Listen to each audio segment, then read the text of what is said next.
नमस्कार मित्रांनो, आज आपण बोलणार आहोत एका अतिशय गंभीर आणि जागतिक राजकारणातील महत्त्वाच्या विषयावर. अमेरिका आणि इराण यांच्यात नेमका वाद काय?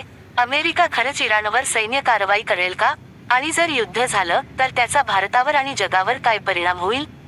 तर मित्रांनो, हा व्हिडिओ शेवटपर्यंत नक्की पहा, कारण शेवटी मी तुम्हाला या व्हिडिओचा निष्कर्ष सांगणार आहे. पार्ट 1. अमेरिका आणि इराण वादाची सुरुवात. मित्रांनो, अमेरिका आणि इराण यांच्यातील वाद अचानक सुरू झालेला नाही. 1979 साली इराणमध्ये इस्लामिक क्रांती झाली. त्यानंतर इराणमध्ये अमेरिकाविरोधी सरकार सत्तेत आलं.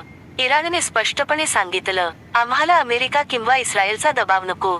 तेव्हापासून अमेरिका आणि इराण यांचे संबंध बिघडत गेले. पार्ट 2. अणुकार्यक्रम हा सर्वात मोठा मुद्दा. आजचा सगळ्यात मोठा वाद आहे इराणचा अणुकार्यक्रम. इराण म्हणतो, आमचा अणुकार्यक्रम केवळ वीज निर्मितीसाठी आहे. पण अमेरिका आणि इस्रायलला भीती वाटते की इराण अणुबॉम्ब बनवू शकतो.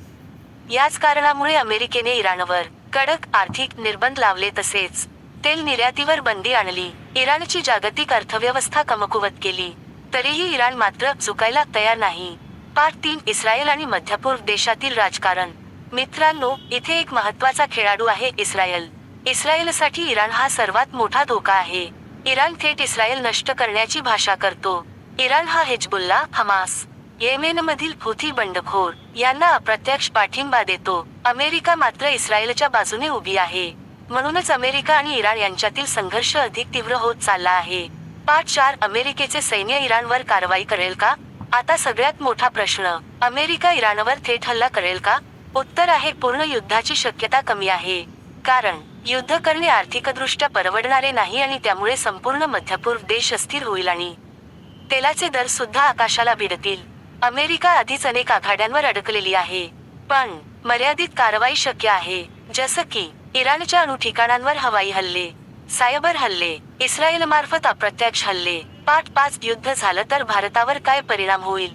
जर अमेरिका इराण युद्ध झालं तर भारतावरही परिणाम होईल.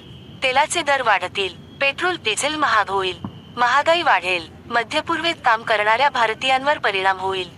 म्हणून भारत नेहमीच शांततेची भूमिका घेतो. कन्क्लुजन.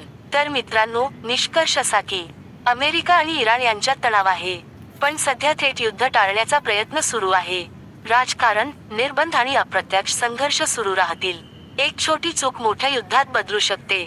तर मित्रांनो, तुम्हाला जर असा माहितीपूर्ण आणि विश्लेषणात्मक व्हिडिओ आवडत असेल तर व्हिडिओला लाईक करा, शेअर करा आणि चॅनलला सबस्क्राईब करायला विसरू नका. अशाच महत्त्वाच्या जागतिक घडामोडींसाठी आमच्यासोबत जोडलेले रहा. धन्यवाद. जय हिंद.